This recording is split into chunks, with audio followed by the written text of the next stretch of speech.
কোটার যৌক্তিকতাটা আমি খুঁজে পাচ্ছি না মুক্তিযোদ্ধা কোটার।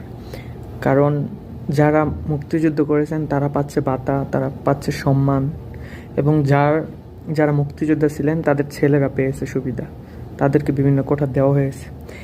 এবং এখন যদি ওনার মুক্তিযোদ্ধার নাতি, মানে ওনার ছেলের ছেলেরাও যদি এই সুবিধাটা নেয়, কিংবা এর ছেলেরাও এভাবে চলতেই থাকে, এটা অন্যায় হবে। কারণ অলরেডি তারা সুবিধা পাচ্ছে, ওনার ছেলেরা পাচ্ছে, ইভেন ওনার অনেক নাতিরাও পাচ্ছে মুক্তিযোদ্ধা।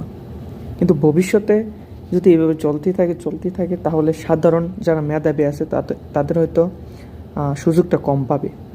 এবং ক্ষুদ্র জনগোষ্ঠী যারা আছে তাদেরকে সুবিধাটা দেওয়া হোক, তাদের জন্য কোটা রাখা হোক। কিছুটা প্রতিবন্ধী যারা আছে, গ্রাম অঞ্চলের মানুষ যারা আছে, তাহলে তারা সুযোগটা ভালো পাবে। কারণ প্রকৃতপক্ষে মেধাবী